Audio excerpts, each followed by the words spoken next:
오늘 함께 살펴볼 주제는 현대사회와 현대교회가 금기하고 있는 것입니다. 오늘 제가 문답을 다시 한번 읽어드릴 텐데요. 무슨 단어가 금기로 여겨질까? 사실상 어떤 단어가 되게 사람들의 입에 자주 오르내리지 않는 주제일까라고 생각하면서 한번 들어보시길 바랍니다. 하나님은 우리의 불순종과 우상 숭배를 벌하지 않으십니까? 아닙니다.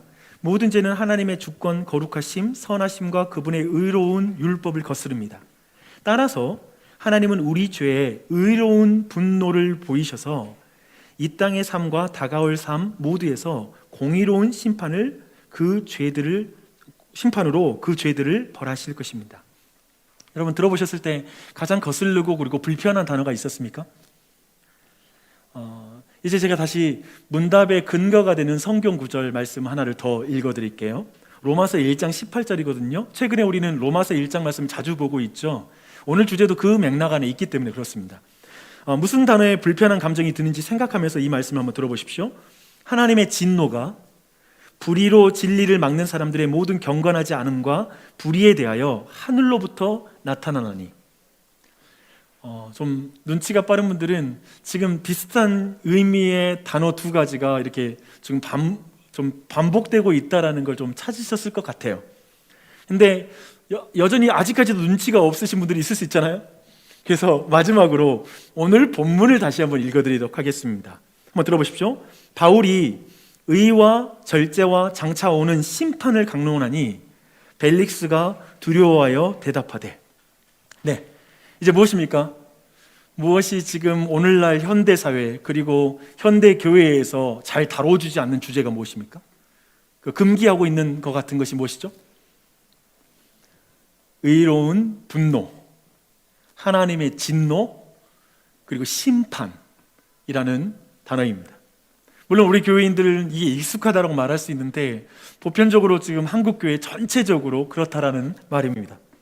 이것을 현대인만이 아니라 현대 그리스도인들이 얼마나 싫어하는지 제가 한 가지 예를 들어서 여러분에게 설명드리도록 하겠습니다. 코로나19가 닥치고 나서 서구 기독교 지도자들은 이 코로나19의 의미에 대해서 사람들에게 좀 알리고자 여러 가지 그런 책들이 나왔습니다. 그 중에 특별히 두 권의 책이 굉장히 주목받은 책이고 많은 사람에게 반향을 일으켰던 책인데요. 또 두 권의 이 책에 대해서 사람들의 어떤 반응은 극명하게 갈렸습니다. 두 책의 관점이 너무나 대조되기 때문에 그렇게 되었던 것이죠. 근데 먼저 미국에서 큰 영향력을 가지고 있는 또 침례교회 목사님이시기도 한 존 파이퍼 목사님이 책 한 권을 썼습니다. 책 제목이 뭐냐면요, 코로나 바이러스와 그리스도라는 그런 책입니다. 그는 책에서 이렇게 말하고 있습니다. 죄가 들어온 후 세상이 황폐하게 망가졌으며 코로나 또한 하나님의 물리적인 심판일 수 있다.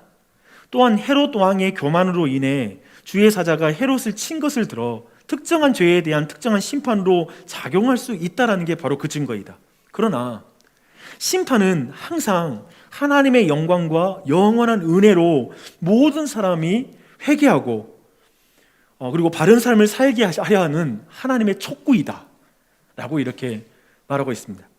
존 파이퍼는 그래서 결론적으로 독자들에게 이제 이 코로나로 인하여서 여러분은 깨어 있어야 되고 그리스도인으로 삶으로서 재정비해야 됩니다 라는 이런 메시지를 그 책에서 말하고 있습니다. 또한 다른 책이 있는데요, 이제 존 파이퍼 목사님께서 쓰신 그 책이 이제 써지고 나서 그 뒤에 써진 책입니다. 영국의 세인트 루이스 대학교의 조직신학 신대원의 교수인 조직신학 교수는 아니에요, 신약학 교수인데 톰 나이트라는 그런 교수님입니다. 그분이 이런 책을 썼어요. 하나님과 팬데믹이라는 그런 제목의 책을 썼습니다. 그는 이렇게 말합니다. 기독교인의 소명은 어떤 일이 왜 일어나는지 해명하는 게 아닙니다. 설명하는 대신 함께 애통해야 하는 것입니다.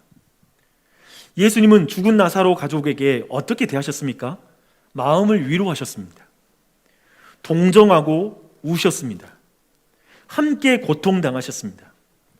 그래서 지금 톰 나이트는 굉장히 존 파이퍼와 좀 다른 관점을 가지고 있죠. 톰 나이트는 독자들에게 굉장히 다른 것을 요구합니다. 세상의 고통에 참여하라고 요청합니다.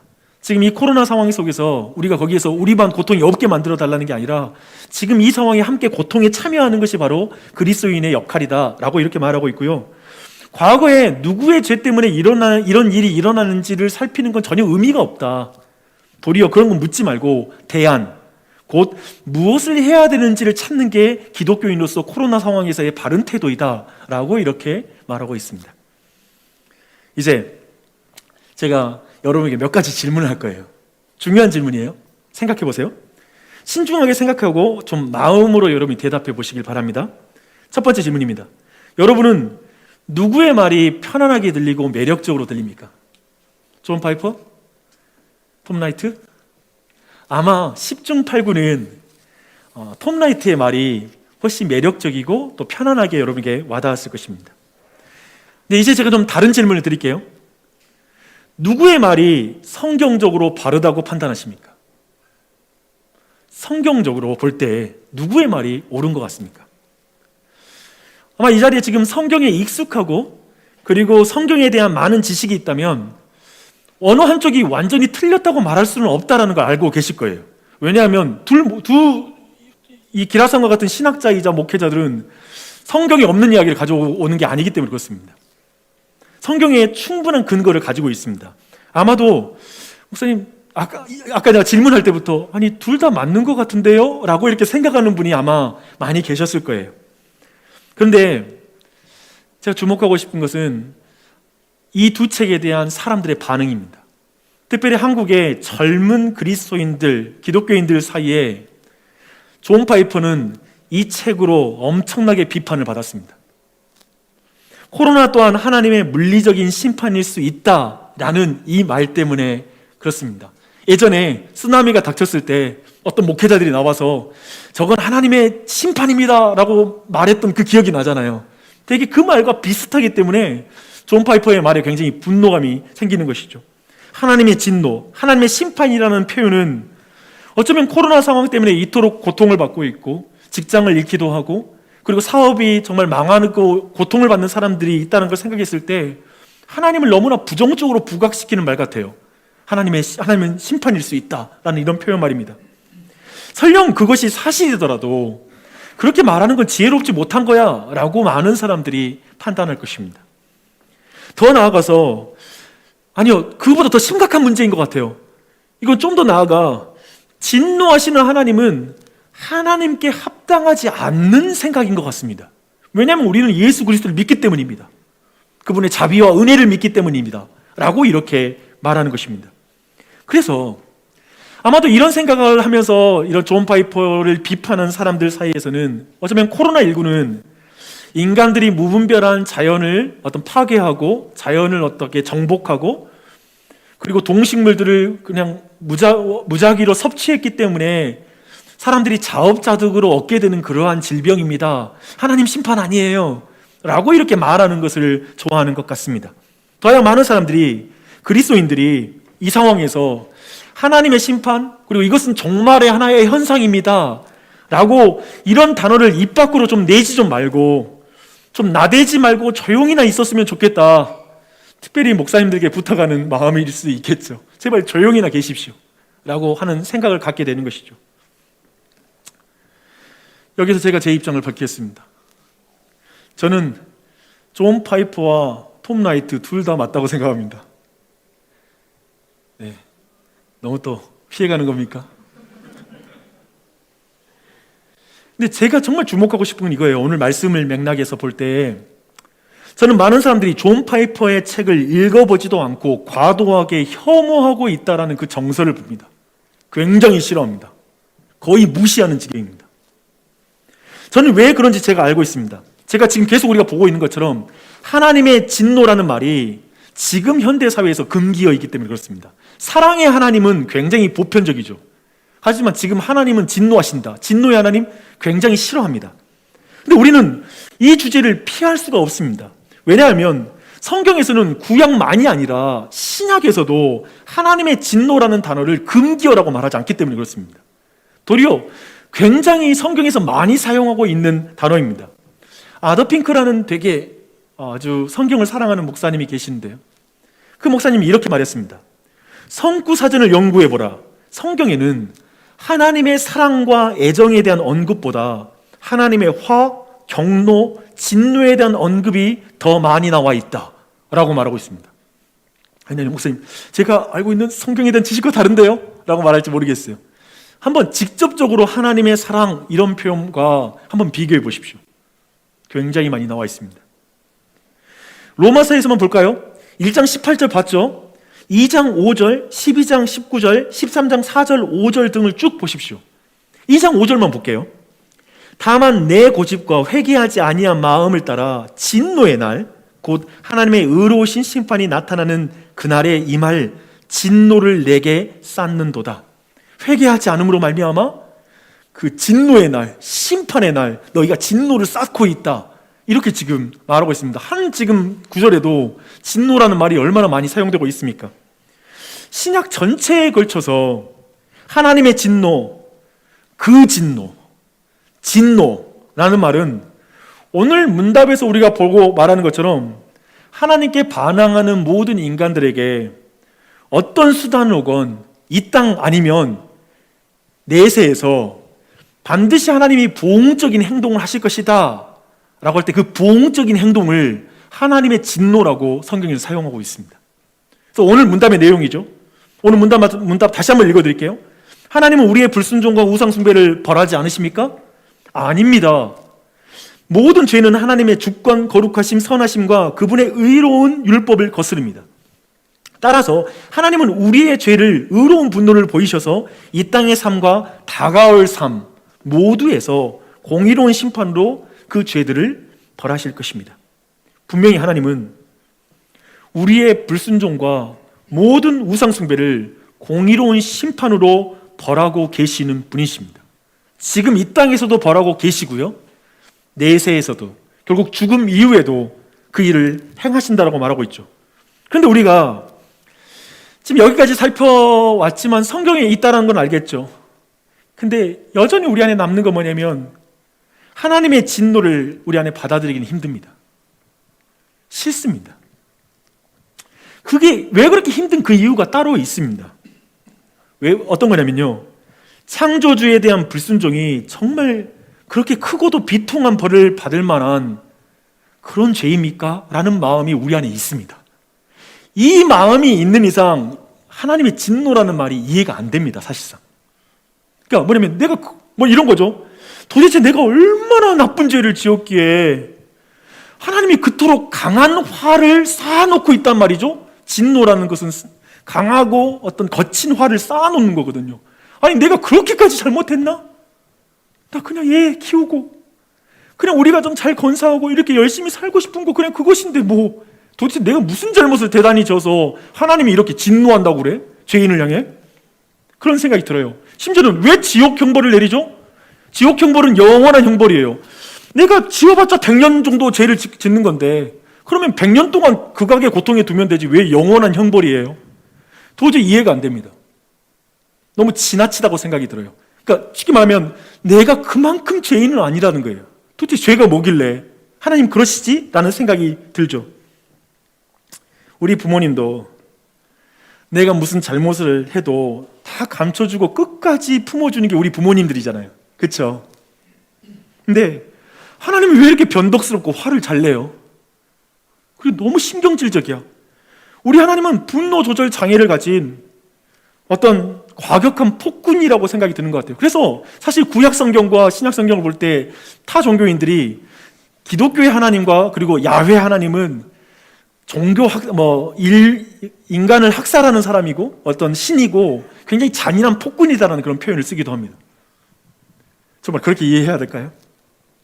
이렇게 하나님의 진노를 받아들이기 힘든 것은 사실 자신의 죄가 그렇게 심각하지 않다고 생각하기 때문에 그렇습니다. 2주 전에 제가 청소년부 설교를 했잖아요. 우리가 정 목사님과 이렇게 교체를 바꿔서 이렇게 설교를 했는데요. 그때 제 주제가 이거였어요. 죄가 무엇이기에 하나님이 그토록 진노하시는가? 그걸 학생들에게 이해시켜야 되잖아요.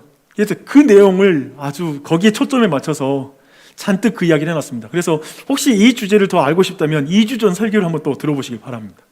오늘 사실은 내가 그것을 자세하게 다루지는 않고요. 다만 제가 내 자신의 내가 죄인인 것을 깨닫고 하나님이 나를 향해 진노하신다라는 사실, 내가 진노 앞에 놓여 있다는 사실을 깨달았던 제 개인적인 경험을 간증함으로 그 복잡한 설명을 좀 짧게 여러분에게 말씀드리려고자 합니다. 저의 회심 이야기입니다. 제 회심 이야기를 몇 번 들으신 분들도 계실 거거든요. 네, 그런 부분들은 가능한 처음 들은 것처럼 표정 좀 지어주시고 그리고 또 이게 처음 들으신 분들 한번 집중해서 또한 같이 들어보시길 바랍니다. 저는 사실 이 회심 이야기는 100번 이야기해도 저 자신에게는 안 질리는 이야기인 것 같아요. 정말 제게는 좀 특별한 경험이었습니다. 1994년 7월 어느 화요일이었습니다. 광주에는 광주중앙교회라고 하는 그런 유서 깊은 교회가 있는데요. 그 교회에 화요 찬양 집회가 있었습니다. 그래서 그것을 그때 제가 고등학생 때 이렇게 거기를 자주 가서 참여를 했습니다. 네, 특별히 그날은 당시 우리 한국 찬양계의 BTS라고 말할 수 있는 주찬양 선교단이 지방 투어를 왔어요. 그 당시에는 이렇게 서울에서 활동하신 분이 광주에 내려온 일은 경사였습니다. 가능한 많은 사람들이 모여서 그 집회에서 은혜를 받고 했는데요. 특별히 그때 뮤지컬을 했어요. 제목은 전신갑주를 취하라, 주찬양 선교단의 11집 찬양 타이틀인데요. 그래서 뮤지컬로 전체 공연이 진행이 됐습니다. 공연은 창조하는 장면부터 해서 그리고 사람이 타락하는 것, 그리고 타락하는 인간을 향해 하나님 아버지께서 아픈 마음을 이렇게 고백하고 성자 예수님께서 내가 당신의 아픈 마음을 알고 내가 그 땅에 나아가겠다라고 하는 이런 노래로 진행이 됩니다. 지금 제가 그 노래를 부르는 것은 굉장히 무리이고 원곡에 큰 손상을 줄 수 있으므로 제가 가사만을 좀 불러드릴게요. 한번 들어보세요. 이제 성부가 고백합니다. 나의 마음이 아파오네, 나의 생명, 내 사랑, 인간들 나를 떠나 죄악에 매였네. 누가 나의 마음 위로할꼬, 나의 생명, 내 사랑, 인간들 날 버리고 죽음에 빠졌네. 이제 성자 예수님이 고백합니다. 아버지 날 보내소서, 아버지의 아픔 또한 나의 아픔, 한 사람 또 한 사람 아버지 품에 인도하리. 아버지 날 보내소서, 아버지 아픔 또한 나의 아픔, 저들을 아버지 품에 인도하리. 날 보내소서. 이런 찬양이 이어졌습니다. 그리고 예수님은 이제 내려오셔서 십자가에 달리셨고 십자가 위에서 7마디의 말씀을 하는 게 이제 공연이 되었습니다. 근데 그 중에 한 말씀이 저를 뒤집어 놓았습니다. 제 영혼을 완전히 흔들었습니다. 이 말씀입니다. 아버지, 저들을 용서해 주시옵소서. 저들이 자기가 한 일을 알지 못합니다. 이 말씀 듣는데 그날 굉장히 특별한 체험이었어요. 내 머릿속에는 이 말씀이 다르게 들리는 거예요. 우레소리와 같이 크게 들리는 거예요. 이렇게 들렸어요. 아버지, 용주를 용서해 주십시오. 용주가 자기가 하는 일을 알지 못합니다. 이 말씀으로 들리는 거예요. 그 순간에, 그 말씀을 듣는 순간에 정말 엄청난 영적인 압도함을 느끼게 됐는데요. 온 세상을 창조하신 하나님, 그 거룩하고 위대하고 사랑스러운 창조주 하나님이 제 안에 새로운 차원으로 인격적인 존재로 살아있게 내 앞에 있다는 게 확신이 되는 거예요. 그분의 인재가 내가 느껴지는 거예요. 하나님이 진짜 살아계시구나. 그리고 그분이 방금 보았던 공연대로 온 세상을 창조한 분이시구나는 그 크기와 무게, 그 영광의 무게, 그 거대함이 내 안에 압도하기 시작했습니다. 그리고 내가 얼마나 보잘것없는 작은 피조물인지가 느껴지는 거예요.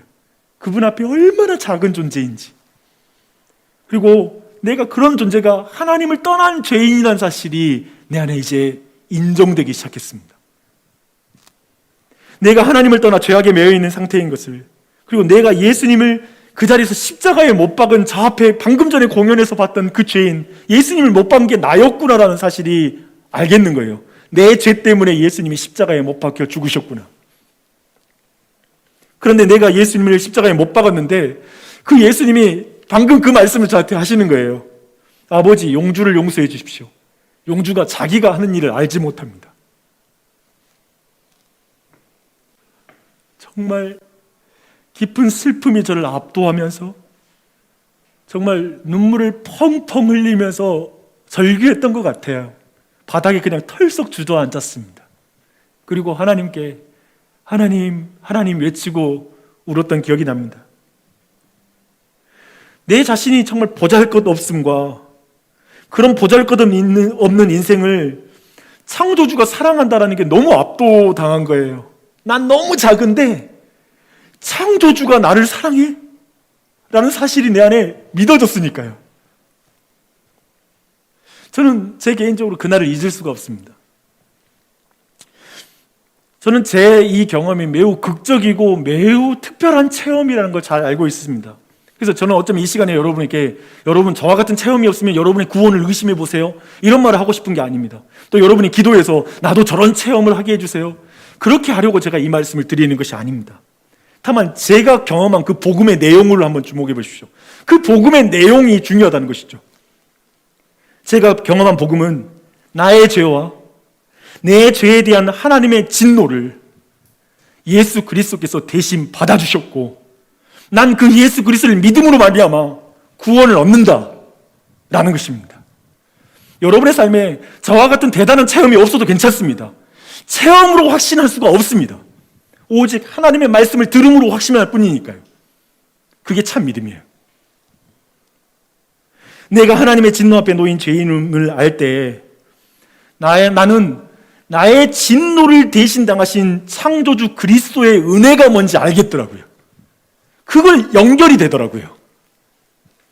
나의 죄의 문제와 내가 당할 진노의 무게는 우리 구주 예수 그리스도께서 짊어지신 십자가의 무게와 비례하다는 걸 알았습니다. 그래서 내 죄의 무게가 너무 가볍고 이게 죄야? 내가 무슨 죄인이냐고 말하는 순간에 십자가는 별로 필요 없어지는 내용이 된다는 걸 알았습니다. 그 반대도 가능하겠죠. 저는 하나님의 진노의 무서움을 알므로 그리스도의 복음의 아름다움을 경험했습니다. 그것이 얼마나 큰 은혜인지. 저는 이것이 보니까 성경을 보니까 저만이 아니라 사도 바울이 증거한 복음에 이것이 근본적으로 있을 뿐만 아니라 놀랍게도 저 같은 체험은 없어도 모태신앙인 안에도 이런 고백이 있더라고요. 그리고 그들은 그걸 믿더라고요. 그걸 확인하고 되게 감사했어요. 하지만 제가 교회에서 또 발견한 한 가지도 또 있습니다. 교회에서 저와 같은 복음을 다 들은 게 아니더라고요. 저와 같은 복음을 통해 교회 안에 남아있는 게 아닌 경우도 있더라고요. 죄와 하나님의 진노에 대해서는 깊이 듣지 않고 교회에 들어와서 교회에 익숙해진 사람들도 굉장히 많다라는 걸 보았습니다. 그래서 보혈 찬양을 불러도 무슨 말인지 잘 이해가 안 돼요. 별로 느껴지지 않아요. 막 이렇게 말하는 이들도 보았습니다. 아마도 저는 오늘 본문이 아마도 그 좋은 예가 될 수 있을 것 같습니다. 오늘 본문을 통해 사실은 사도 바울이 전한 복음이 무엇인지 그리고 그 내용 안에 어떤 내용의 요소가 있는지를 한번 보십시오. 주목하십시오. 또한 여러분이 이제까지 익숙했던 복음은 무엇인지, 이전의 교회 그리고 과거에 여러분은 어떤 복음에 익숙해 있었는지 한번 그 여러분이 가지고 있는 복음을 확인해 보셨으면 좋겠습니다. 사도 바울은 이제 오늘 본문을 보면 로마 제국의 제11대 이스라엘 총독인 유대 총독인 벨릭스와 그의 아내인 드루실라에게 그리스도 예수를 믿는 도를 전합니다. 이게 복음이죠, 그렇죠? 이 복음을 전하게 됩니다. 사도행전 2장 24장 24절 보시면 돼요. 지금 사도 바울은 어떤 면에서 이 벨릭스는 사도 바울의 생명 여탈권을 가진 그런 총독입니다. 지금 사도 바울은 죄인의 신분으로 피고인의 신분으로 지금 그를 만나고 있고요. 그렇죠? 그런 의미에서 자신의 생명 여탈권을 가진 재판관인 벨릭스와 그의 아내인 유대 여자 드루실라에게 피고인 신분으로 복음을 증거합니다. 근데 그 복음의 내용이 되게 독특해요. 지금 두 사람의 인간적인 관계는 한쪽이 심판자고 사도 바울이 심판을 받는 사람이잖아요. 근데 복음 내용은 완전히 달라요. 25절이에요. 의와 절제와 장차 오는 심판을 자세하게 풀어주었다라고 말하고 있습니다. 누가 지금 심판관인지 몰라요. 잘 보십시오. 성경에서 말하는 복음이 뭐냐면요, 의와 절제와 장차 오는 심판을 포함하여 예수 그리스도를 믿는 도, 이게 성경이 말하고 있는 복음입니다. 의외로 여기에는 하나님의 사랑 이런 표현은 없죠. 물론 그 흐르고 있는 게 사랑이니까요. 놓칠 필요 없어요. 근데 여튼 그래요. 지금 본문에서 바울이 전한 복음을 선명하게 이해하려면 우리가 좀 더 이 배경을 좀 이해할 필요가 있습니다. 좀 더 한번 배경을 한번 살펴볼게요. 사실 성경과 역사가에 의해서 확인된 바로 벨릭스라는 이 총독은 노예 출신으로서 유대의 총독이 된 입지전적 인물이었습니다. 신분의 상승이 이렇게 비약적으로 이루어진 인물 많지 않을 거예요. 근데 여러분 생각해봐요. 완전히 예를 들면 졸부라는 표현도 있잖아요. 순식간에 부자가 되는 경우. 그런 거 대부분 약간 관리가 안 되잖아요.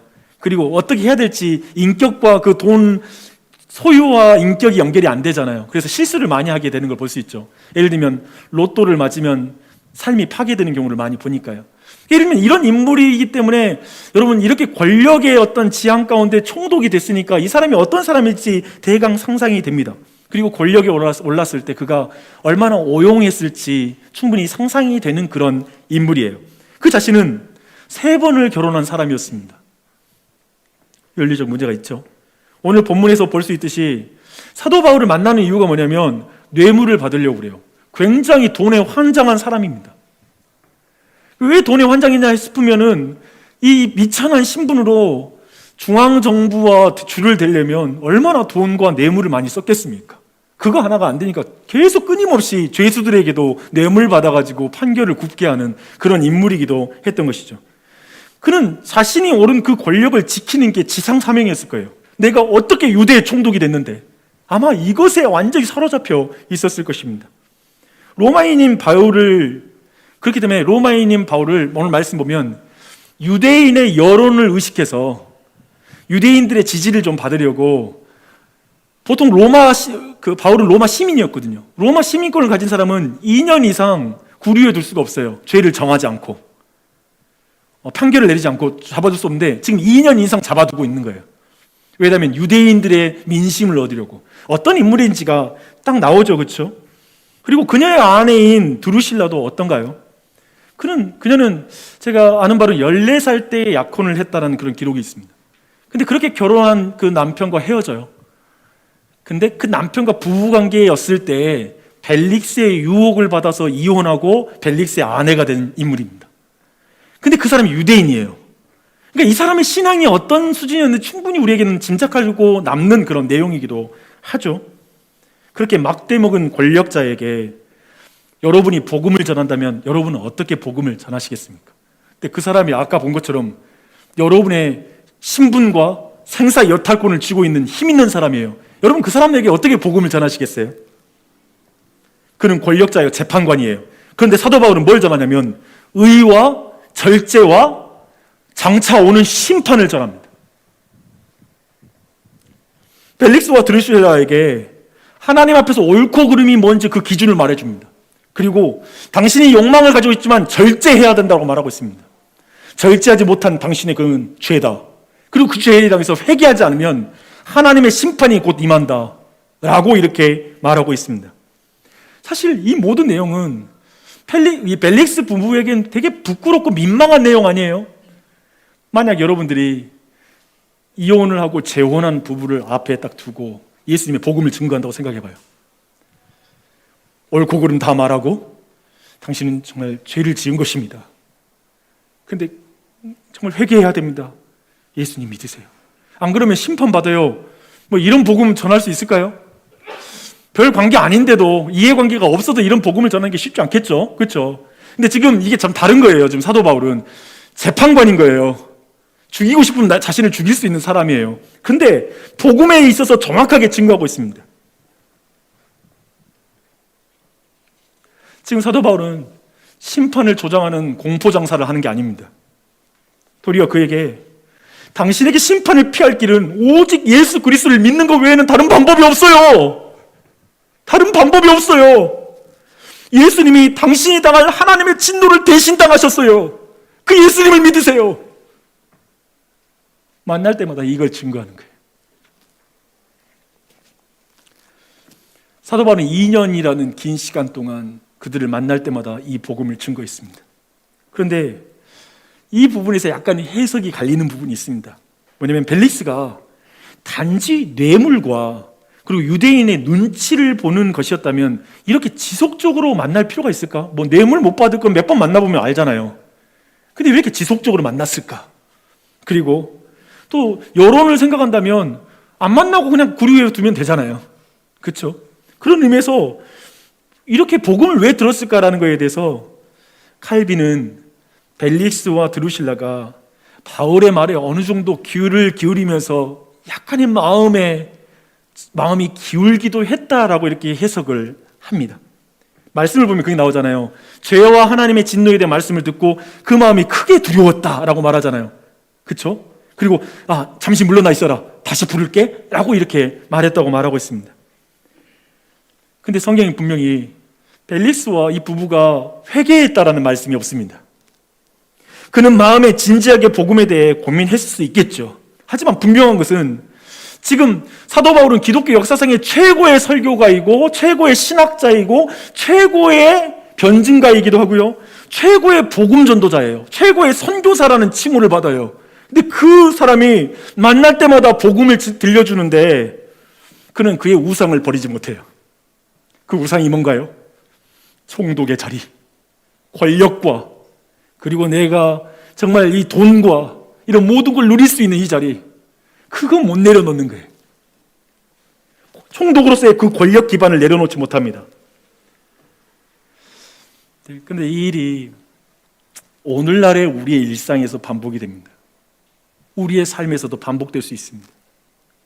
사실상 오늘날의 교회 상황은 지금 벨릭스와 드루실라가 있는 상황보다 더 나쁩니다. 왜 나쁜지 설명드릴게요. 왜 나쁘냐면 벨릭스와 그 드루실라에겐 최고의 바른 복음을 증거해주는 사도 바울이 있어요. 그런데 지금 오늘날의 교회에서는 어쩌면 사도 바울처럼 의와 절제와 다가올 심판에 대한 명백한 설교와 그것이 도드라지게 증거되는 설교는 많이 줄어들고 있다는 게 모든 교회 학자들이 동의하고 있는 내용입니다. 즉 사도 바울이 전하는 복음이 교회에서 잘 들려지지 않고 있다라고 말하는 시대를 우리는 살고 있습니다. 선교사의 자녀로서 선교사이면서 또한 신학자인 리처드 니버라는 그 유명한 신학자가 있습니다. 그가 이렇게 오늘날 교회의 메시지가 희석되고 있다는 것, 사도 바울이 전하는 복음에서 뭔가가 빠져 있다는 것을 이렇게 말하고 있습니다. 진노 없는 하나님이 죄 없는 인간을 십자가 없는 그리스도의 사역을 통해 심판 없는 나라로 인도하시고 계십니다. 이런 말씀이 오늘날 교회에서 선포된다는 것이죠. 윤리적이면서 기복적이고 마치 어떤 메시지들이 많이 희석되고 있다는 것이죠. 사도 바울 그리고 성경은 하나님을 죄를 향하여 진노하시는 하나님이라고 말하고 있습니다. 그러나 많은 사람들이 자신은 사랑하시는 하나님을 믿지 저는 진노하시는 하나님을 믿지 않아요. 저 안 믿을래요. 저는 그냥 사랑의 하나님을 믿고 신앙생활 할 거예요 라고 생각합니다. 그렇게 말하는 경우가 있습니다. 왜 그러냐면 사랑의 속성과 진노를 대조하는 개념이라고 이해하고 있기 때문에 그렇습니다. 하지만 생각해 보십시오. 이 말은 이런 말과 같습니다. 사랑하는 우리 어린 아이가 이제 분별 못하는 이제 4살짜리 아이가 신호등이 빨간불인데 얘가 그냥 걸어가는 거예요. 그리고 건너가 버렸어요. 다행히 차가 오지 않아서 사고를 당하지 않고 건너갔어요.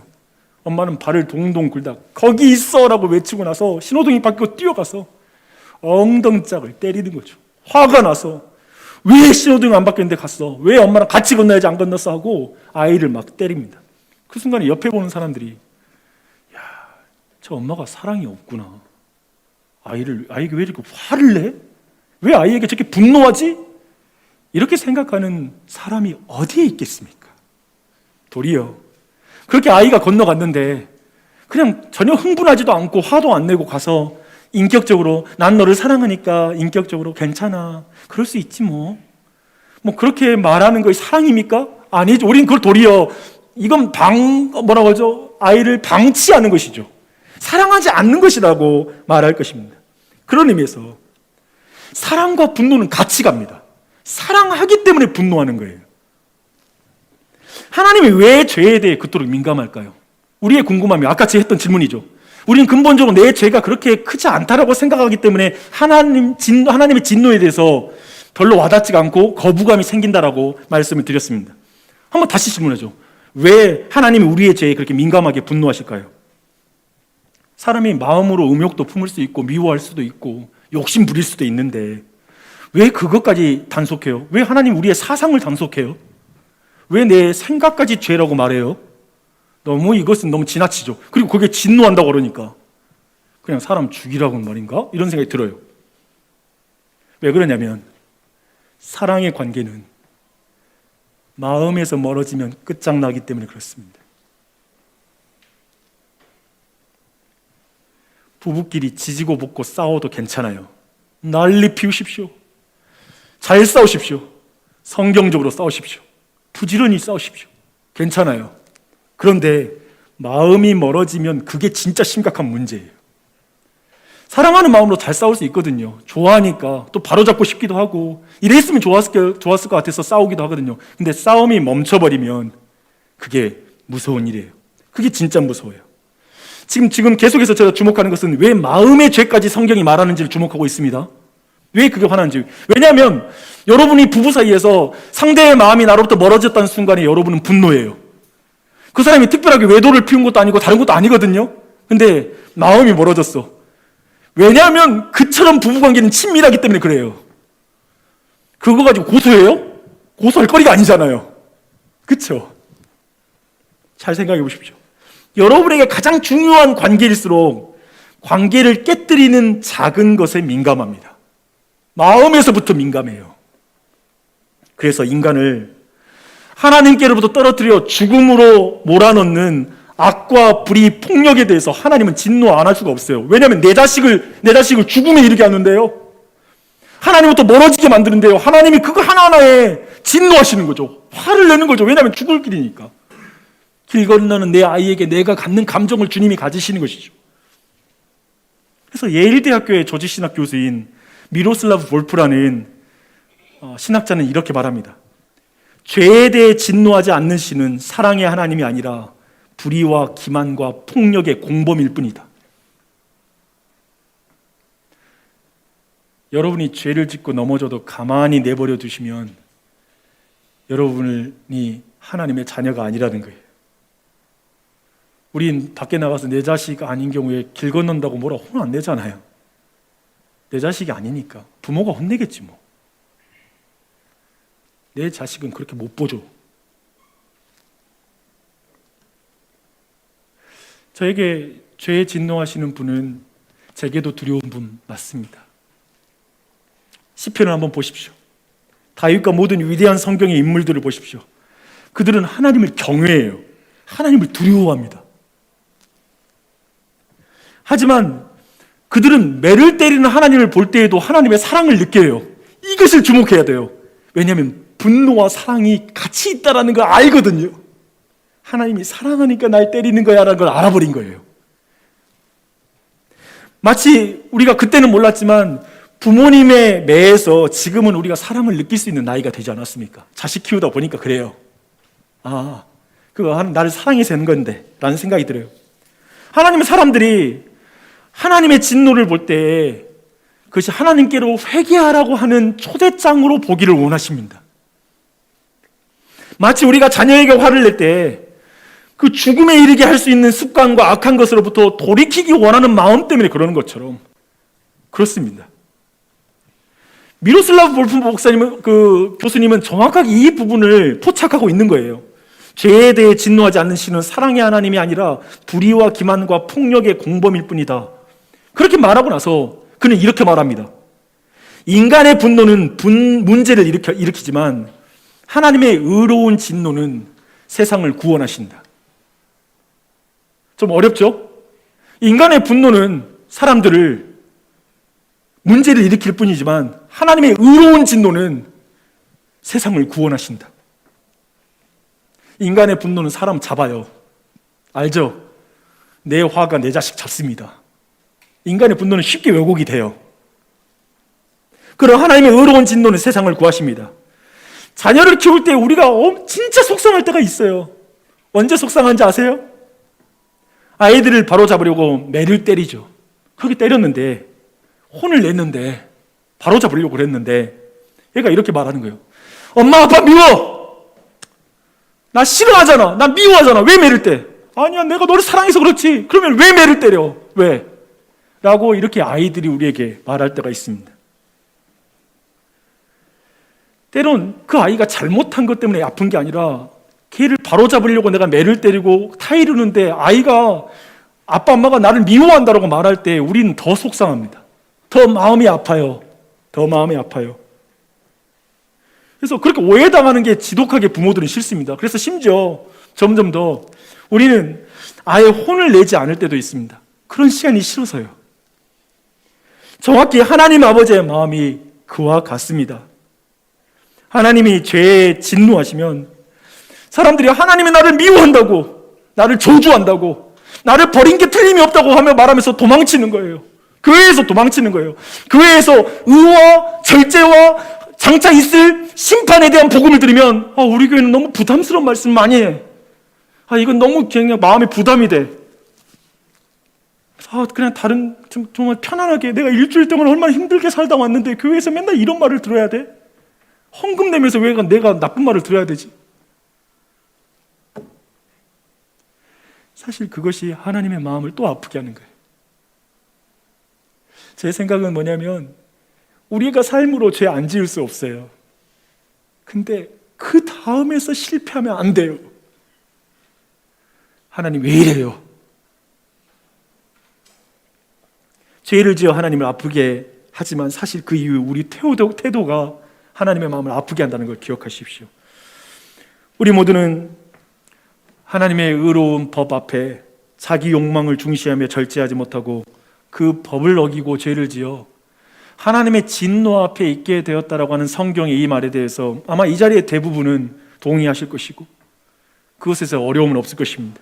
그런데 진짜 문제는 뭐냐면 이건 것 같아요. 오늘날 그리스도인의 실제 삶에서는 뭐가 문제냐면 진노 없는 하나님이 죄 없는 인간을 십자가 없는 그리스도의 사역을 통해 심판 없는 나라로 인도하셨다고 생각하며 살아가는 것입니다. 나 교회 나왔어. 헌금했어. 뭐 했어. 어느 순간 내 삶에 예수님의 십자가에 대한 감격은 다 사라진 거예요. 여러 가지를 판단할 수 있는 능력도 커가고 성경 지식도 많아지고 뭐도 많아지는데 사랑은 없는 거예요. 이해하는 폭도 좁고 뭔가를 품고 나가는 능력도 부족한 거예요. 뭔가 그 십자가의 은혜를 보면 거기 안에 감격하는 것이 사라지기 시작한 거예요. 내가 가장 큰 죄인이라는 사실을 망각해버리는 거예요. 나 별거 없는 존재라는 걸 잊어버리는 거예요.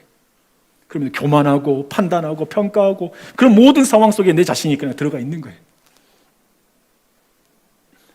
근데 요한은 진짜 무서운 심판을 이렇게 말하고 있습니다. 요한복음 3장 18절 19절인데요. 그 정죄는 이것이니 곧 빛이 세상에 왔을 때 사람들이 자기 행위가 악함으로 빛보다 어두움을 더 사랑하는 것이니라. 여기서 정죄는 심판이거든요. 이미 심판이 시작됐는데 어떤 심판이 진짜 무서운 심판이냐면 자기가 행위가 악한 건 알아요. 근데 빛으로 나아가지 않고 그냥 어둠으로 가버리는 거예요. 예수님을 받아들이지 않는 것이 가장 큰 죄예요. 이 시간 이 복음을 듣는데 예수 그리스도께 피하지 않는 것이 정말 큰 죄예요. 주 안에 사랑하는 여러분, 우리의 행위가 악하다는 것이 무서운 심판이 아니라 내가 악한데 빛보다 어둠을 사랑하는 것이 무서운 심판입니다. 여기에 빛이신 예수님 앞에 나아갈 수 없는 큰 죄인 여기 아무도 없습니다. 여러분, 오늘 교회 처음 오신 분 계세요? 오랜만에 오신 분 계세요? 아니면 오랫동안 지금 교회를 다니고 있지만 자신의 신앙이 지금 예배 가운데 많은 게 무너져 있는 분 계세요? 기억하세요. 빛이신 예수님 앞에 나아갈 수 없는 큰 죄인은 없습니다. 그리고 빛이신 예수님이 용서할 수 없는 죄인은 없습니다. 그 예수님을 바라보십시오. 빛으로 나오십시오. 벨리스와 드루실라처럼 여러분이 너무 가진 게 많고 더 가져야 될 것이 있고 지킬 것이 너무 많아서 아니 오늘 이 말씀 듣지만 잠깐만요. 잠깐 물러나 계세요. 다음에 다시 부를게요. 내가 오늘 하나님을 만나고 그분의 은혜를 경험해야 되는데 아니요. 이거 마음 정리되고 만날게요. 라고 미루지 마십시오.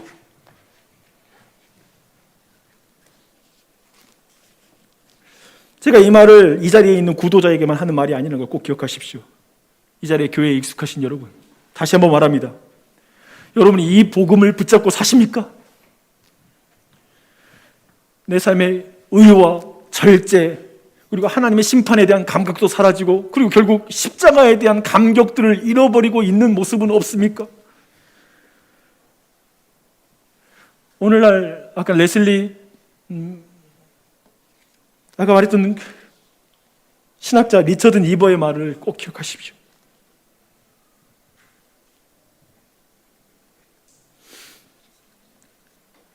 디모데후서 3장 6절 이렇게 말하고 있습니다. 여러 가지 욕심에 끌림 받아 항상 배우나 끝내 진리의 지식에 이를 수 없느니라. 항상 배운대요. 교회를 출석하면서. 근데 끝내 진리에는 이르지 못할 것이다. 왜? 욕심에 끌리기 때문에. 벨릭스와 드루실라처럼. 근데 저는 이게 목사인데 저한테는 늘 이 말씀이 가장 무서운 말씀이에요. 저를 늘 이 말씀 앞에 세웁니다. 저는 이 말씀이 여러분에게 여러분의 믿음 흔들려고 한 말씀이 아닙니다. 여러분에게 두려움을 주고자 지금 디모데후서 말씀을 말씀드린 게 아닙니다.